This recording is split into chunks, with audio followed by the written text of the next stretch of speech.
Hello and welcome to the Raptors Show on the Sportsnet Radio Network. Make sure you find the Raptors Show wherever you listen to podcasts and subscribe, and please rate and review the show. Reminder, we're streaming live on Sportsnet's YouTube channel, airing live on Sportsnet 360, Monday to Friday from 2 to 3 p.m.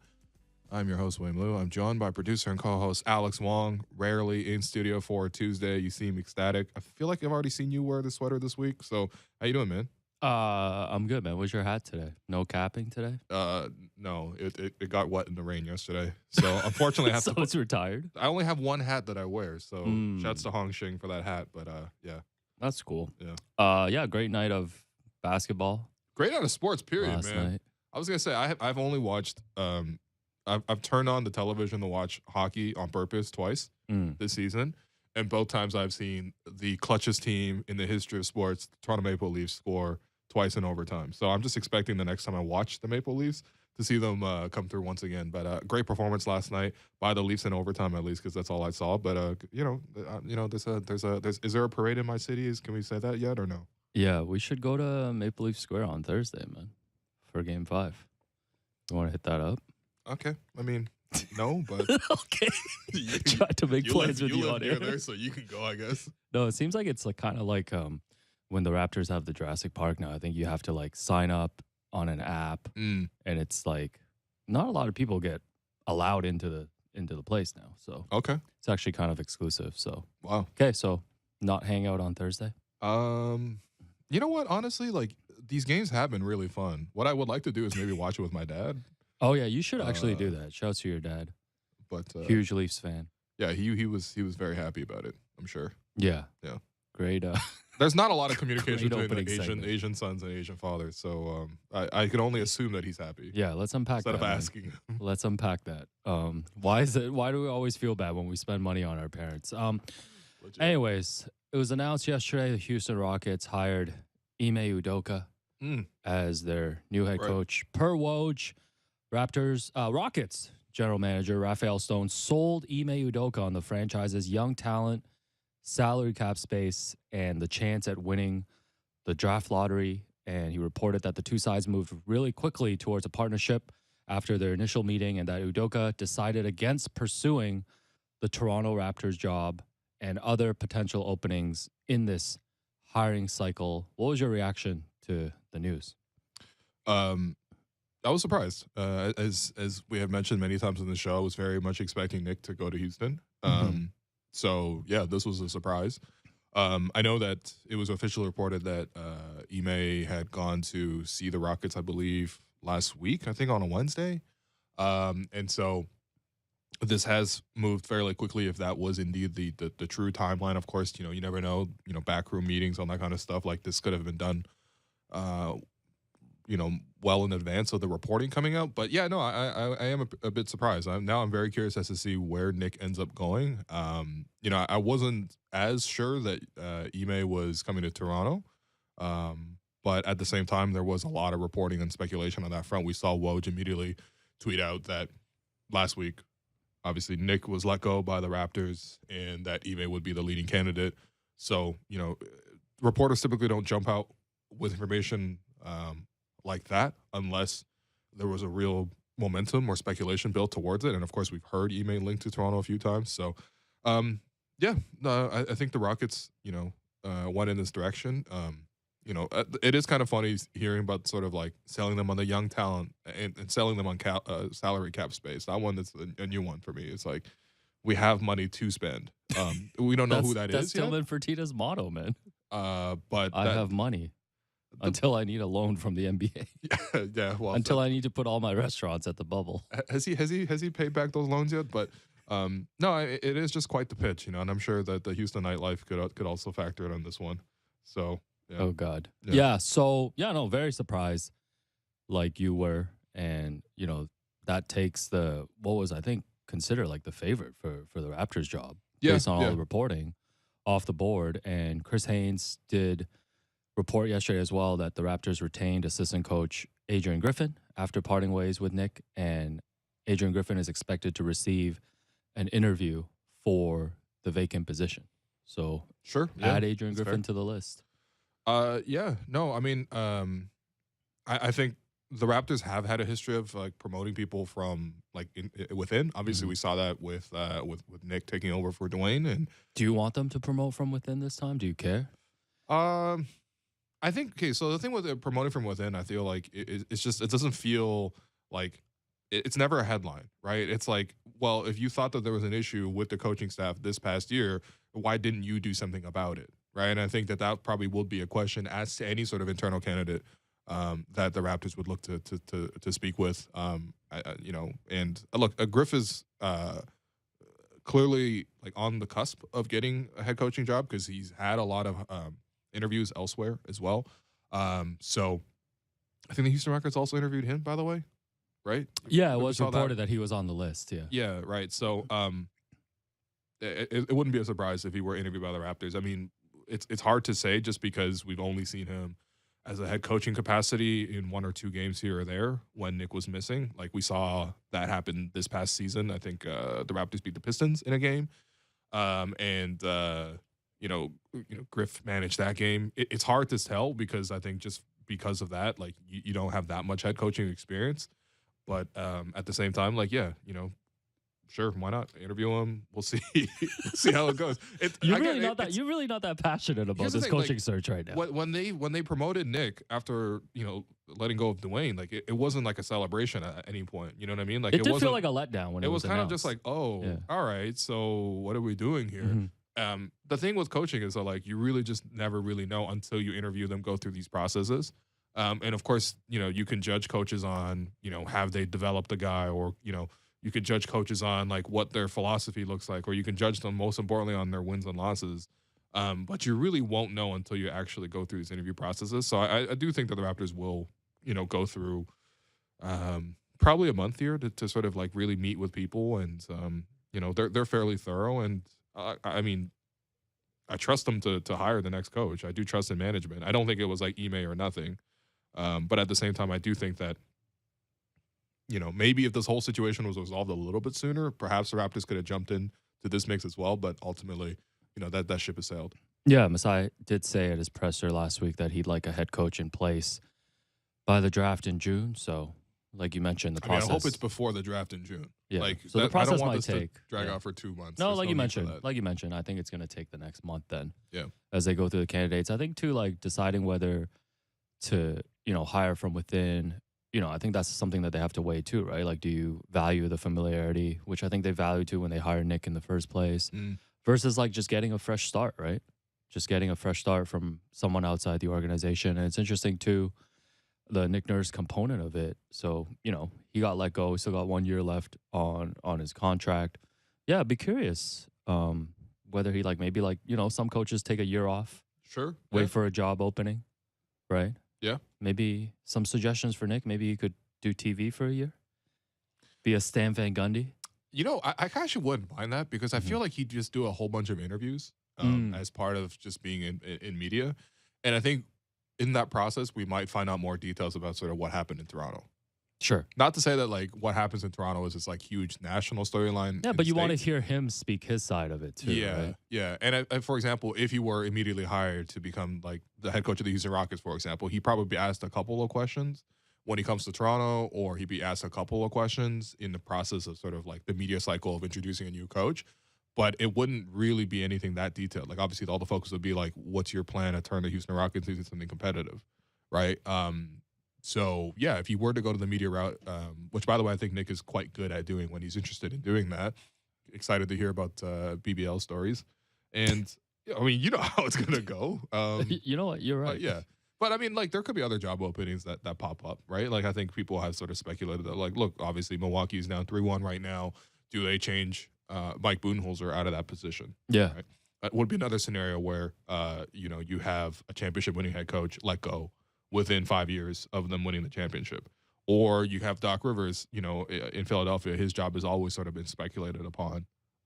You know, if they flame out against the Celtics in round 2, is there going to need to be a scapegoat, right? And is he going to take the fall for all that, right? So no scapegoat sound? I think, Yeah, okay, thanks. sorry, I'm saving those up for the LeBron segment we have coming up. But, like, you know, I think for Nick, he has options and he has the flexibility of sort of waiting out that year as well. So, yeah, I'm very curious to see where he goes. Yeah. I keep suggesting you should just take a year and coach OG Anunoby's London Lions, British Basketball League. Somehow I doubt that's going to happen. Write a tell-all book about the 2022-23 season. I would love that. I would love that. Where's who wrote the last one? Michael. Yeah, we'll look that up. You're the one that read it 50 times. Yeah. Well, I mean, I was reading it for Nick, not necessarily for the author, for the biography. Spent a year touring music with the Arkells. You know, I wouldn't be surprised if Nick these popped ideas. up. Nick, just go back to coaching an NBA team. No, I mean, because here's the thing, though. He has so many jobs. Like, you know, you could see him popping up in, like, more, you know, productions, so to speak. Yeah, but, he's got the Team Canada responsibilities as well. This was a surprise, though. I'm not going to lie to you. This was a surprise. More so that Houston chose Ime rather than, you know, Toronto not ultimately landing Ime. But we will see. The Raptors will have their coaching search. And you know what? It's hard to, like, win the press conference or even win the headline when you hire a coach. It's really about what that coach does. Because, again, like, when Nick Nurse was hired, trust me, there was no fanfare. No one was like, oh, we got our man. But it turned out to be the exact right person for that job. So, yeah, we'll see. All right, on to the basketball.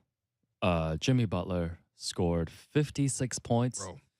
Last night, the Miami Navy SEALs are now one game away from upsetting the Milwaukee Bucks. The Heat were trailing by 14 in the fourth quarter, and Jimmy just took over. Miami finished the game on a 30-13 run. Jimmy had 22 points in the first quarter, 21 in the fourth, 19 of it, 28 from the field, made 15 free throws.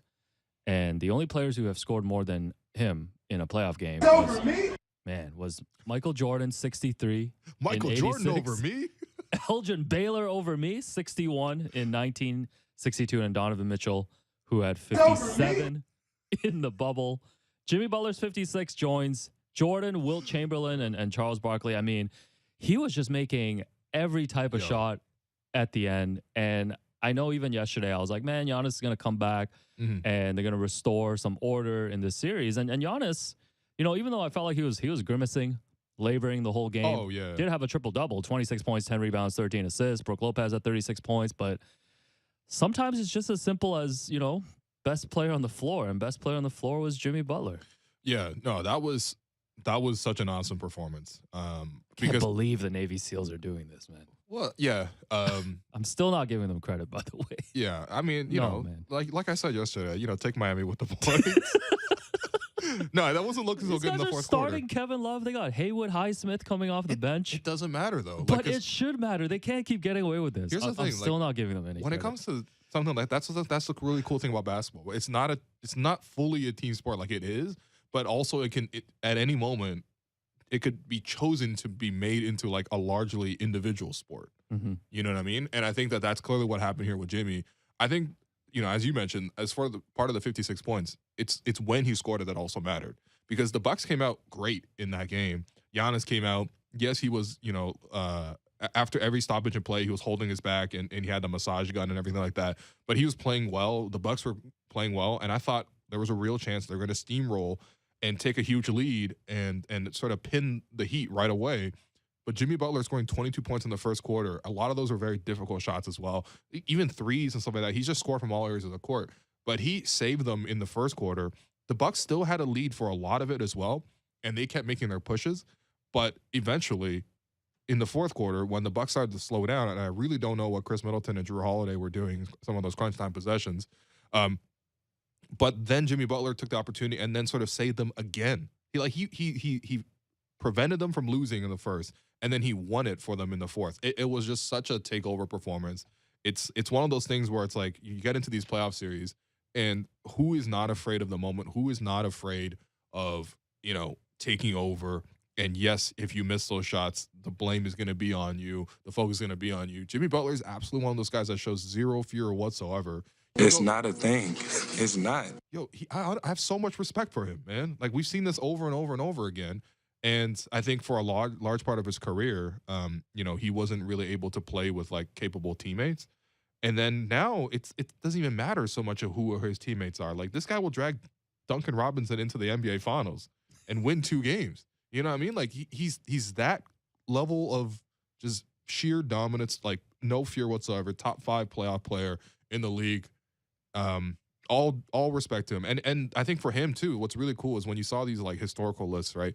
And you're talking about guys like Jordan or Elgin Baylor, like he's tying himself with Wilt and Charles Barkley. Like I think with the score lines today, because the 3-point shot is so popular, like you can have a guy who gets really hot from three or like starts to spam some threes, and that really helps not inflate your scoring total, because it's not like scoring threes is a cheat code or anything like that. But like a guy can get hot, make 10 threes, and all of a sudden, you're already like so much of the way there towards a historic game. I think watching Jimmy, he scored all sorts of baskets. He scored at the rim. He scored on threes. He scored on mid-range shots. He scored and ones. He posted up. There was no way to actually stop this guy. And he played both ends of the floor. So, man, it's just truly, genuinely one of the best performances I've seen from a playoff performer. And yeah, I mean, like they just completely took the hearts of the Milwaukee Bucks. Yeah, and I think when you talk about Jimmy landing on these historical lists, like, 10, 20 years from now, when, you look back at Jimmy Butler's career, I think history is going to tell his story really well, because you're going to see all the things that he was able to accomplish, like you mentioned, taking that Miami Heat team to the finals in the bubble. And I mean, even last year, I thought that Celtics series was so impressive from him, right? Like we know how good that Celtics team is, and for him to come within one shot at the end of Game 7, to taking down that team, coming off that Game 6 performance that he had, was just remarkable. How much do you think, with the Bucks down 3-1 right now, how much do you think this says about the Bucks too, right? Like, I know we're looking at it from the Heat side. Sure. Like, in terms of just them being down 3-1. I know they've been missing Giannis, but even a performance like that last night and giving up that lead at the end, like, I think all the things you said coming into the playoffs about the Bucks have proven true already, right? Yeah, I mean, even if the Bucks somehow come back and win this series in 7, which is increasingly unlikely, although they do have 2 of their last 3 games here in Milwaukee. But even if they do that, I have no confidence that they will actually make it out of the next round or the next round after that, right? Like, I think first off, Giannis is back. Like, that was never going to be just like a temporary thing. If you hurt your back, that thing's just going to hurt for a while until you really, really get that thing fixed, right? And so we saw him being able to play, and he actually played pretty well, like as good as you could really expect from him. But like that's just going to be a huge problem for them. And then the rest of the team is just old. Like they just have like 5, 6, 7 guys in the rotation that are 30 plus. And like, not to say that like, okay, yeah, you're over 30, you can't play anymore. But I think in some of these series, like the longer it goes, like I do wonder about how their legs are going to look. I think Chris Middleton this season, so much was about him coming back from injury, but he's been up and down. Right, and we've seen that in the series. We've seen him have great games. We've seen him have really terrible games, like 4 or 12 last night, fouling out with 3 turnovers as well. Like, I mean, I would say that this is surprising, but we saw a lot of this. Chris Middleton against Toronto in 2 playoff series in 2017 and 2019. We've seen him also play well as well. So I'm disappointed ultimately, but he's had an up and down year that's continued into the playoffs. Jrue Holiday had a really good regular season, but you always felt like with Jrue, like when he took over offensively like that, it just never really felt like sustainable for him. Like, no offense, I really do respect Jrue Holiday as well, but some of the stuff that he was doing offensively this season, it just didn't feel as real. And I think when he comes down to a playoff setting, 6 of 19 from the field, he takes over the offense quite a bit. I'm not really sure he's the best shot maker on the team, but then again, when Chris Middleton's also struggling, I suppose somebody else has to do it. Giannis, at the end of games, like you do wonder, okay, like is he going to get you a great shot every single possession, or is he going to charge in and kick it out, and it's opportunities to sort of stack bodies and take charges and all that kind of stuff. He had 6 turnovers, and then it's like, how much are you really going to rely on Brook Lopez, right? And he's had an amazing series, like for the most part. Like he's had some really, really high highs. So yeah, I mean, I'm worried about the Bucks. They have not that much support in terms of depth now. It's like we're gonna really rely on Joe Ingles or Jay Crowder. We traded 5 second-round picks for Jay Crowder. I would take 1 second-round pick for Jay Crowder right now. Like he's not doing anything for you. Somehow they decided to resurrect Myers Leonard's career. I thought he was maybe young, and maybe that's why they did it. He's 31 years old, and given what he said like publicly, like there's just no reason to revive that man's career at 31. So I mean, I'm not that impressed with the Bucks in general. Obviously, you needed Giannis to sort of really play at his best. And he hasn't really been able to do that because of injury, and so that's really left the door open here. And I think, again, going back to Jimmy's performance, it's not like anyone else from the Heat was playing like amazing basketball last night.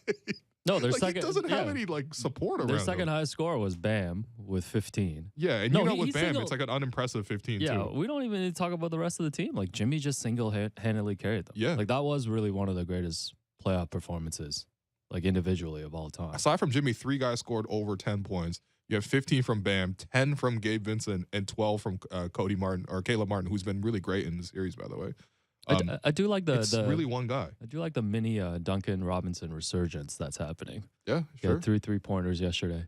Because I don't know if you saw Joe Harris's shooting stats from that Sixers series. I have seen that. So Duncan Robinson needs to help resurrect the reputation of that white 3-point specialist Wow. economy. And I I mean, think he's doing that. It is their number one job in the NBA. Yeah, no, I don't want to get ahead just because, like you said, I mean, I think it's tough. It's gonna be tough for the Bucks to win 3 in a row here. But if they do lose this series, I think it's gonna open up a lot of questions. I don't think a number 1 seed and a championship favorite coming into the playoffs, even with the Giannis injury, can get bounced in the first round like this without some hard questions being asked. And I think it would start. With Coach Bud too. I'm starting to hear some of that Coach Bud chatter coming from the Milwaukee fan base as well. I know there's some criticism about just, again, adjustments in this series.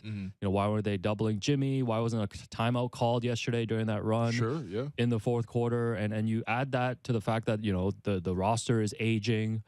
It's wild. Like the Bucks get bounced in the first round, and suddenly you're looking at this team, even with Giannis, like a lot differently moving forward. Yeah. And this is kind of what happens, right? Like you got to constantly like replenish your team with more and more talent. And I think the Bucks have been able to add veteran talent, like let's bring in Joe Ingles and let's bring in Jay Crowder, or even in Brook Lopez and Drew Holiday's case, they got them when they were later on in their careers. And it's like you win the title with that. No one's going to look back on it. But eventually, how long can you really roll this thing forward? And I think that's where one of the bigger storylines, if they do flame out, and we'll see what happens next year as well. But like, what is Giannis going to decide about his future? Because I do think that like you can't really see the same Milwaukee Bucks core lasting for more than 2 years, just based on sort of the age and the level of drop-offs that you can expect from people. Clearly, they were very good this season, and they still are very good. I think most of their predicament right now is just Giannis got hurt. But still, like, this will be tough. Like, this will be – when was the last time a first seed got bounced, if they do get bounced? Am I have to go back to Dirk? Yeah, I think we got to look that up. But the 8th seed, this is just the 4th time. This is just the 5th time since 1984 that the 8th seed has a 3-1 lead. Man. In the first round. Impressive. On the number 1 seed. Yeah, the Giannis thing is interesting, but Giannis seems like compared to other stars, and the guy that I think of right away is Luka. Yeah. Because you think about how much pressure Dallas is under just like every day to improve the team. Giannis has never really done that, right? And I think the Bucks, when they acquired Drew Holiday, like he signed his extension, and it was able to kind of end all that talk of him going to free agency. So for me, I feel like Giannis is going to give this franchise a bit more runway than maybe some other stars. Because they are going to need, like you said, they are going to need to take maybe a year or two to kind of just refresh the roster a little bit. Yeah. It's coming, right? Like I agree. It's coming. And that's the thing. They're short on a couple of picks, and the roster is fairly old. So it's not like they can just trade Drew Holiday for picks. I mean, that could probably happen tomorrow if they really allowed that to happen. But you can't do that because you're trying to win with him. So you're stuck in this position where unless you have more talent coming up to the surface, you're kind of just stuck with the core you got, and they're all kind of declining. So do you think they actually have a chance to come back in 7? I don't really see it. I still give them a chance. Okay. I mean, there's a reason why they're the 1 seed, and I'm still not giving Miami and the Heat culture credit. Like I'll give Jimmy culture credit. Yeah, of course. Like that absolutely. was an incredible performance. Yeah. But, there's a reason why they're in the play-in. There's a reason why they're in this position. Because Jimmy doesn't care about the regular season. That's why. No, listen. I've been so hard against Heat culture. Yeah, I got you. In this series. I'm Slim Charles right now. If it's a lie, I'm going to fight on that lie. Got you. So, man, you should be the head coach of the Bucks. give that speech to them right now, man. Finance is going to be like, I'll run through a roll for you, coach. And you'll be like, yeah, all right. Sit on that bench. Yeah, I was thinking too, man. Like, again, not to look ahead, but might get a Heat Knicks series in the second round. You mentioned, the Blood in the Garden series. I can't honestly. I really would not hate that at all. I really love like Eastern Conference basketball. Yeah, and there's nothing more Eastern Conference basketball than that. Series, no, y'all been. I mean, I have been too. All making like '90s Eastern Conference basketball jokes. Like we're about to get a '90s Eastern Conference. Yes. Basketball series. Oh yeah. in that second round. And I need Mike Breen to like permanently live in New York and not leave the city. I need Jeff Van Gundy there. Mike Breen's not going to be yelling bang. It's just going to be clank that whole series. Clank! Obi Toppin for 3, clank. Yeah, by the way, Obi Toppin's been hitting threes really well, all right? Yo, Knicks have been playing amazing, man. And offensively, who would you rather have, him or Evan Mobley in this series? Oh, sorry. Don't worry, we're gonna put Evan Mobley and the Cavs on Fugazi watch later. Shouts to Cash. Oh man. But there is a pathway. Their names are. There is a pathway for Jimmy Butler and the Heat to make the conference finals again. There always is. No, but he just makes the path for himself. This is ridiculous. That's why I respect him so much, man. Like he's up there with like Kawhi, up there with like Jamal Murray for me, are like guys who regular season wise, I don't even care what they've done. Yeah. When they get into a playoff series, they just become a different level. No, like he is an all-time 16-game player, man. Yeah. An all-time 16-game player. I just can't believe this is happening. This is happening in the 8th seed that the Raptors could have been in. I mean, I don't think we would have scared Milwaukee this way. Yeah, let's go ahead and I've seen Joe Ingles do things to Toronto that should not be possible. Shouldn't be broadcast on national TV. Yeah. Oh man. Anyways, yeah, let's take the break. When we come back, LeBron James and the Lakers versus Dylan Brooks and the Grizzlies. And then, wait, no more Raptors news? Is that what you're telling me? Is there any more Raptors? No, I don't care. He's old. And then we're gonna see if Will wants to put the Cavs and Evan Mobley specifically on Fugazi watch. Oh, do I ever? All right, we're gonna take that break. I've been your host Willu. That's Alex Wong. You're listening to the Raptors Show on the Sportsnet Radio Network.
Welcome back to the Raptors Show on the Sportsnet Radio Network. I'm your host, Win Liu. I continue to be joined by producer and co-host Alex Wong. We are going through the NBA playoffs, which have been amazing, by the way, man.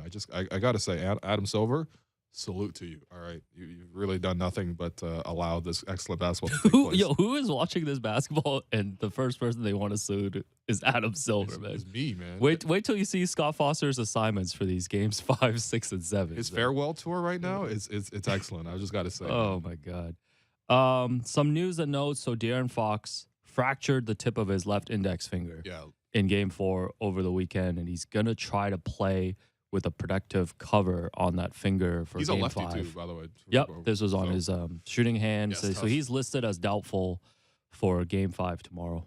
Yeah, it's such a shame, right? Because I think that this whole series has been just like this incredible back and forth between guards, between De'Aaron Fox and Steph Curry. And obviously the rest of the team has really factored in. Like, this is not just a one-person job, but at the same time, like, he's just been so good, especially in fourth quarters.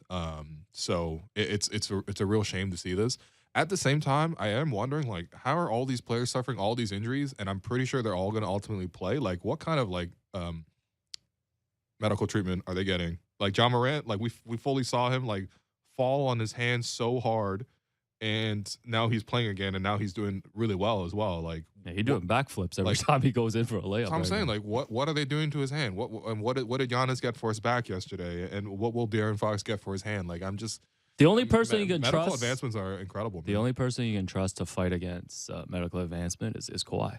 Yeah, if Kawhi is out, if Kawhi is listed as out, he's out. Kawhi's like, I coughed 2 days ago. He's definitely out. No, shouts to Kawhi. Get well soon. Yeah. DeJounte Murray suspended for Game 5 between Hawks Celtics for that was so dumb. Inappropriate contact and verbally abusing a game official. This happened at the end of the game. Yeah, this was unnecessary. This was unnecessary, especially because it wasn't like the refs were the reason why the Hawks weren't able to beat the Celtics in Game 4. Right? Like, it's not like one terrible call. And, like, I mean, I still wouldn't excuse that because you have to hold yourself back from, not bumping an official. Like, come on, man. Like, there's, like, accidental bumps. And this one, he walks over to him, confronts him, and bumps him. Like, they have to suspend someone for that. So that's just completely immature. And, like, I mean, I think he's a really great player. He's really performed well for Atlanta this year. I think it's not his fault that trade was made, and I think that he's done his job. But at the same time, like, you have to be much more mature than this. Like, the last thing you can do is get yourself kicked out. And over what, really? Like, what are you gonna do? The referees are gonna change the game at the end? Like, this ain't, you know what I mean? So yeah, it's tough. It's never a good sign for a team when their marquee offseason acquisition is explained by it's not his fault he got traded. No, I wanted to clarify that because it is Rudy Gobert's fault that he got traded. All right, yeah. He forced the Jazz's hand. The stock market went up for a couple of weeks there for would you even call them star players? I guess star players. This is the issue. Competent starters. You shouldn't trade this much for, at best, number 3 options. Yeah. Anyways, new or old nickname alert. So DeAndre Ayton was asked yesterday about his motor and, the screening and rebounding that he's been provided in this series, and he seemed a little annoyed by the question. He said, motor, come on, bro. I play both ends of the floor. My name is Dominatin'. So, like, dominating. So he's trying to make this his nickname, is what you're calling him? Yeah. And he says that he doesn't have a motor. He runs on a Tesla battery. Okay. I've seen some Teslas. They don't really work out. First and foremost, like, is there not a motor? There has to be a motor even if there is a battery in the car, right? I don't know. And then second of all... We have to ask Otto Porter, the car expert of the Raptors Show. That's AUTO Porter, by the way. He actually is a big fan of cars. That's one of the questions I asked him. check out the Otto Porter interview with Will. That's 25% of his Raptors career. Good vibes. But yeah, I mean, this dominating nickname, you know what it feels like? It feels like for a period there where, like, R&B artists, they would always name one album after themselves. Okay. Like, didn't Ray J have an album that was something like this? Sure. Yeah, so, like, it's like a pun involving their name and also something that's, like, I guess supposedly cool. Right. This reminds me a lot of that. It sounds like an R&B. So you're saying no to this? I'm definitely saying no to this. The nickname drought continues. How much dominating can you do if you're only taking mid-range pick and pops? Like, that's like, it's a very expensive Patrick Patterson right now. Oh, man. Anyways. Sorry, I'm kidding, man. Come on. The other game last night between the Lakers and the Grizzlies. Yeah.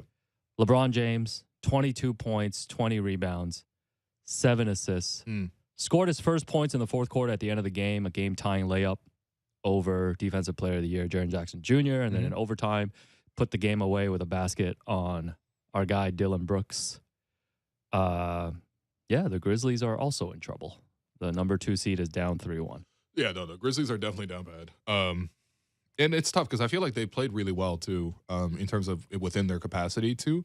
I just think they're running up against a team that is really well built to attack some of their weaknesses, and also a team that is clearly way better than a typical 7 seed. Like, you know what I mean? Like, if you're Milwaukee, you're looking at a situation like, why do we have to play Jimmy Butler of all people in round 1?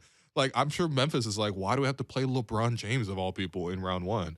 I think that, they've, man, it's tough because I feel like Ja is giving them like as much as you can ask from him. Not only because he's young, but also because he's injured like this, and he's still been able to go so hard. Obviously, we saw the acrobatics that he did yesterday. I mean, I don't know how he wasn't hurt after that. Like it's too dangerous, man. Some of those plays. Yeah, some people pointed out that it looked like the Aaron Gordon dunk where he's seated in midair and he's dunking over Stuff the Magic Dragon. This man's about to start doing backflips like Simu Liu, man. No, he's gonna backflip his way into a charge. Is that not a travel? But is a backflip a travel? Actually, I need Monty McCutcheon. I need Monty McCutcheon with his monocles. Yeah, I need him to come in and consult on that one. But, man. No, I mean I just think that like Desmond Bane obviously was excellent for them last night as well. Yeah, 36 points. But yesterday.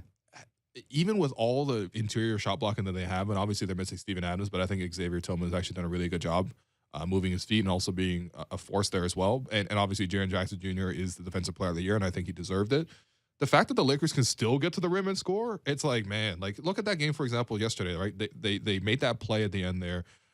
They got the steal. Ja raced up ahead and then threw that ridiculous behind the back pass to Bane, who was able to lay it in. Like, amazing play. They're up 2. And obviously they got to still defend the last possession, but they put themselves in a great chance to win that game, even the series. And obviously, the Lakers are older. Like the longer the series goes, I would actually favor Memphis more and more. But on the ensuing play, everyone's already seen it. But LeBron's able to just drive past like a really good perimeter defender, Dylan Brooks. Like we can slander him all we want. Like he's really a really good perimeter defender. And you're also able to get Alder to the rim and finish the layup over Jaren Jackson Jr. He put it up so high off the glass. Like, man, it's just really impressive watching the way the Lakers have been able to compete. I mean, even with LeBron's heroics last night, they were led in scoring by Austin Reeves. Like, he's been so good for them in the playoff setting right now. And, yeah, I mean, I just come away really impressed with the Lakers in general. But I feel bad for the Grizzlies. Like, this should not be the round 1 matchup. Yeah, and I know we're talking with Pina last week, too, about how this is not the same LeBron now. And, I think – the days of him, like, going for like 45 points and like just single-handedly carrying a team is over. But like seeing a game like last night is why I think a lot of people are really high on the Lakers, because like LeBron's just still able to impact the game in like so many ways, right? Yep. And he's still able to, I mean, the 20 rebounds, but it's also like when it is crunch time, like he's still able to kind of access, whatever he has left. And like, those plays were so impressive. Like that layup over Jaren Jackson, like you mentioned, right? Like I feel like anyone else would have gotten blocked on that play. Like he actually adjusted at the end and floated it so high off the backboard and was able to get that layup. And like there's a clip circulating too of Dylan Brooks earlier this year saying that like all you have to do when you defend LeBron is make him go left. And of course LeBron went left on that. Dylan Brooks, most disappointing villain ever, man. This guy thinks he's a final boss. He's like one of those level 1, villains that when you're just trying out the video game, you know how like they give you a tutorial at the beginning, you learn the buttons and stuff. This guy's Brock from Pokemon. Yeah, you have to defeat the first guy. That's Dylan Brooks, man. One of 7 from 3 yesterday. I mean, Xavier Tillman, like you mentioned, was the one who I think was drawing most of the LeBron assignment too. Yep. At the end, and Tim McMahon, who's had this like, running dialogue with Dylan throughout this series, asked Dylan if he wanted to talk yesterday, and Dylan just said no, and he said, I'm out. Damn. I suppose that is running dialogue. He's literally running away from the dialogue. Watching Dylan Brooks go from like Stone Cold Steve Austin to like Kawhi Leonard has been wild. The funniest thing... the new stat we're going to track is number of words by Dylan Brooks after the game versus number of threes he hit. Ooh. So yesterday was 2 words and 1 3. Okay. All right. So we're gonna track that. No, I think the funniest thing, because for anyone who, obviously this is an audio medium, but like for anyone who's seen Dylan Brooks like walk into the arena, and he's very, like, he puts on the fit, right? Like in addition to sort of really go along with the look and everything, the sunglasses, and I'm just imagining him putting on that exact same fit, walking out of the arena and ducking Tim McMahon of all people. Like, come on, man, just talk to Tim, right?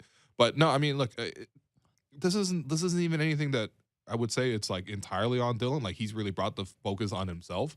But at the same time, I think like I just, how many people have gone up against LeBron and fell?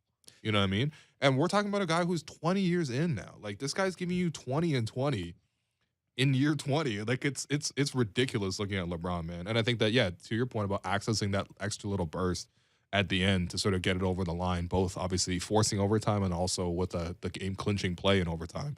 I mean, it's just, I don't know. I mean, it's amazing that for a guy who's had such a celebrated career, he's literally the all-time leader in scoring now, and I think so for the playoffs as well. Like, he's literally the overall scoring leader for everything. He's got so many records. He's obviously won the title 4 times. It's like you're still able to find new ways to appreciate LeBron. And man, I just think that I mean, I just keep thinking about his career and his life as a documentary, and this thing is, we need season 2. You know what I mean? Okay. Like, it's more than just like, if The Last Dance was like 10 episodes. I think we need like 20 episodes for LeBron's career. Like, this whole run right now, assuming they get through Memphis, and we'll see how far they get in the West, and maybe if they even contend. Like, it deserves another episode, man. It's ridiculous watching him, because he's also making other plays too. Like, he's focusing so much on the rebounding. He's focusing so much on, taking the charges last night. He's coming over with the weak side blocks. Like, there's other aspects of his games where, even though he can't access like peak LeBron for the full game anymore, he's still able to use his smarts to still make other plays along the way. And I mean, that's just a sign of a guy who really wants to win, man. And I know LeBron's corny and all that kind of stuff. I think it's actually really endearing. Because it's just great content for us. LeBron is so good at basketball, you can overlook the fact that he claims he invented the deluxe album. Yeah. He is that good. That's not even one of the top 100 most ridiculous things he's claimed. Yeah, we're drafting that at some point in the playoffs. I think, too. Yeah. Not 2, not 3, not 4, not 5, not 6, not 7. That's an all-timer, too. Oh, man, I forgot about that one. Yeah. Shouts to Derek for that. I think, too, for me, like, even with all the talk of LeBron, I think the Lakers are going to go as far as that supporting cast. Like, the Austin Reeves, like even D'Angelo Russell, who I think is like the best player in the league of playing 40 terrible minutes and then somehow playing 3 great minutes. This is what he did to the Raptors twice this season. I was thinking about that yesterday when he hit back-to-back threes, 3 straight in the fourth quarter to really get the Lakers back in it so they had a chance at the end. And even Anthony Davis didn't have a great game, but I thought came up with some huge plays in the fourth quarter and overtime. And, Rui Hachimura only had 7 points yesterday, but he's been huge during this playoff run. Like, what you're going to get from LeBron, and LeBron's going to fill in the gaps that the other players can't fill. But they're going to need these guys, and I think as they move on, if they move on, like, I think the spotlight's got to be on Anthony Davis. Like, Sure. He's going to need more than just the 12 points and 11 rebounds, I feel like. But, like, there's depth in this performance, right? Like, even last night, for example, you compare it to what Jimmy Butler did, right? He scored 56. Only 3 other guys had double-digit scoring, and it was like 15, 10, and 12 or something like that, right? Like, LeBron obviously had the 20 and 20, but he was actually kind of below efficiency for a lot of the game until he really came on strong there when it really mattered. But you got 17 from D'Angelo, you got 23 for Austin Reeves. Vanderbilt's giving you 15. AD obviously is going to be a double-digit threat. Dennis Schroeder can come off the bench and do something. We've seen Rui do some things as well. Like, it feels more like they actually have like a pretty cohesive rotation and different guys who can sort of be expected to step up or step down around the stars. And I think that's what you ultimately need. And, yeah, it's just really impressive. A lot of goat noises heard in the locker room last night. Oh, yeah, we got the clip for that. Bah, for LeBron. There's your clip. Oh, my God. No, I think like 3 years ago, if someone told you a LeBron James-led team, like Bron doesn't score his first points in the fourth until like the very end. Yeah. And they actually win the game, like, you'd be shocked. Like, I feel like you haven't seen that a lot. So I think it goes to your point of, like, this being a group effort. Yeah, what's up? There's a stat, obviously, Nick Wright was the one who came out with this one. one. He's the most clutch. LeBron's, like, the most clutch player in the playoffs, right? Well, I think in the last second of, like, a game 7 of 12. Go-ahead buckets, he's got 7 of those. Yeah. And he's 7 of 12, as you mentioned, which is ridiculous efficiency. Not 5, not 6, not 7. No, he literally, 7, all right? He does have 7. That's ridiculous. No one else has more than 2. Yeah. in the entire Well, league. no one's on the LeBron agenda like Nick Wright, so shouts to Nick. No, but that is actually but those an are unbelievable stats. stat. Yeah, those are facts. Yeah. No, it is unbelievable. And I think it just speaks to how we look at LeBron. Like you mentioned earlier, too, him being, obviously setting the all-time scoring record this season. But it's all these other things that he does that really makes you appreciate his game, right? Like it's the overall game from LeBron. And he got criticized so much for it earlier in his career, the narrative of him, not being clutch and, not wanting the spotlight, not wanting the shot. And he's just always played the game that he's played. And, you see how his career has played out.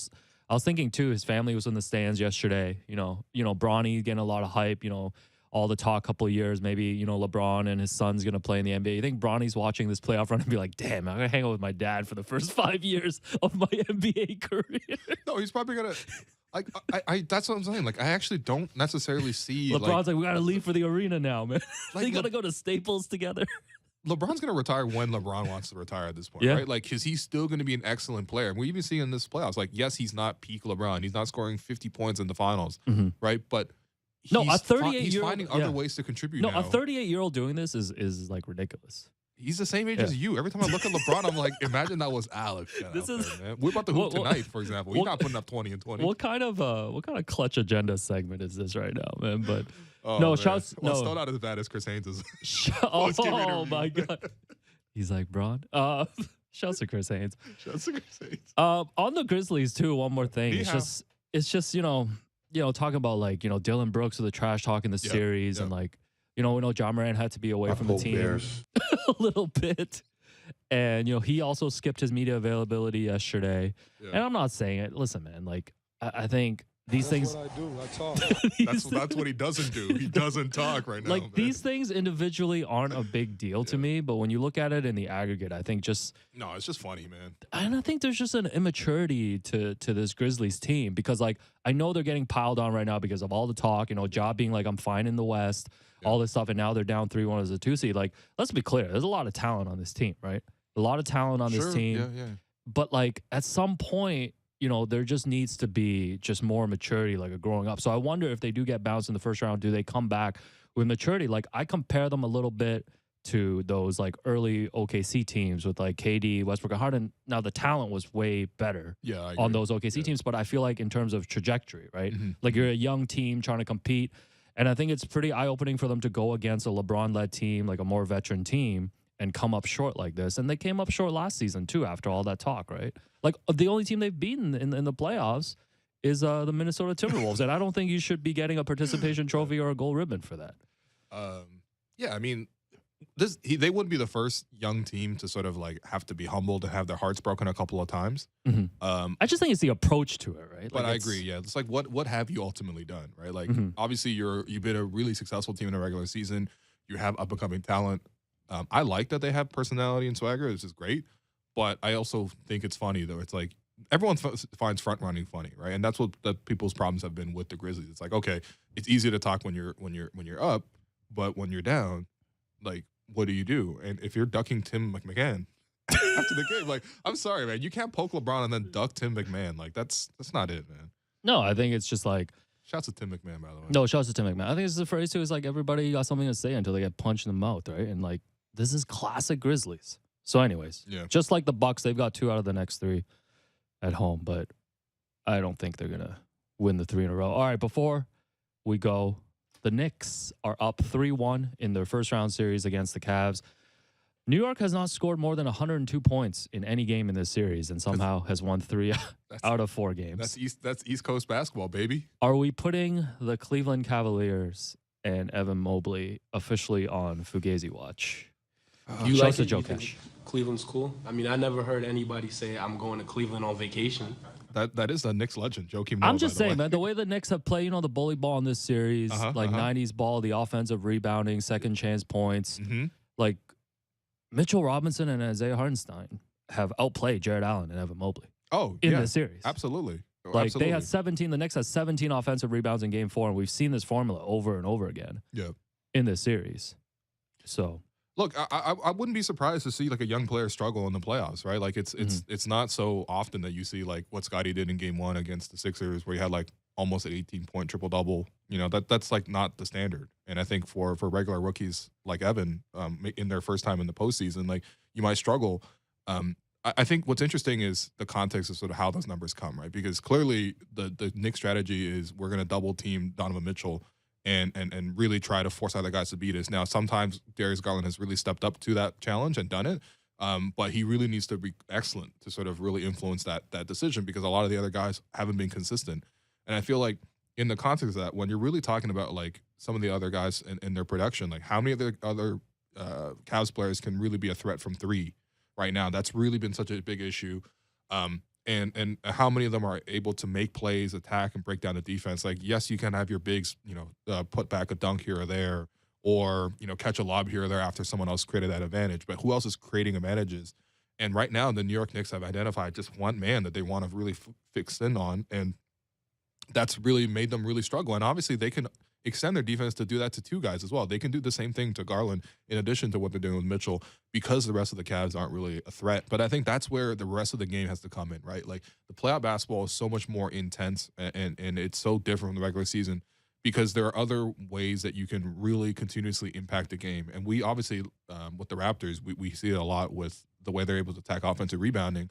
The Knicks are doing that to such a overwhelming degree against the Cavs. And I feel like that's where it's been disappointing. Like, okay, I'm not expecting Evan to be so like skilled offensively to like give you like a Tim Duncan or give you like a Kevin Garnett, or even to give you like a prime Ed Davis, which what he's been doing right now. But like, we're talking about like, can we box out, right? And those little plays, that's what the Knicks are doing to kill the other team. Yes, Jalen Brunson's been the best player and he's making, tough shots and all that kind of stuff.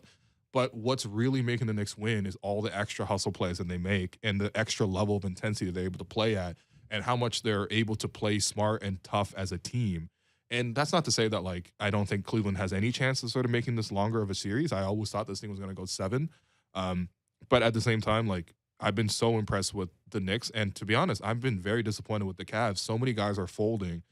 And, yeah, I think coming into the season, it was like maybe they'll have 4 All-Stars. I'm seeing, like, 1.5 All-Stars right now on that team. I think the Cavs got a common problem with playoff teams that get bounced early. They just got too many bad players on their roster. Like, it's hard to even think of like one good 5-man unit for this team. I look at guys like Isaac Okoro. They're playing Ricky Rubio, Chetty Osman, like even Karis LeVert. Shouts to my guy Danny Green, but I feel like if you're playing Danny minutes in the playoffs right now, like, you're really searching. Yeah. And this is more bigger picture, but it's like I look at Mitchell and Garland and I wonder too if they're trying to build and get to the next step. Like, is that kind of like a Dame Lillard, CJ McCollum situation that they had in Portland too? Like, can you build around those? But like, they've got the 2 bigs, right? But right now they're playing really small. Well, they have a problem. Well, real quickly, they have a very good strategy to win in the regular season. 2 really good guards who can really continuously create plays and be the whole offense. And they have 2, centers who can really protect the basket and take away their paint. The thing is, in the playoffs, you need flexibility and adaptability, and that's where the lack of forwards, especially two-way forwards, are really hurting them. But anyway, that does it for today's show. I've been your host, Will, and you've been listening to The Raptors Show on the Sportsnet Radio Network. Thanks once again to our producer and co-host, Alex Wong, our board producer, Derek Brandale, and Jennifer Rolnick for helping the YouTube stream. We'll be back to Slander Evan Mobley tomorrow.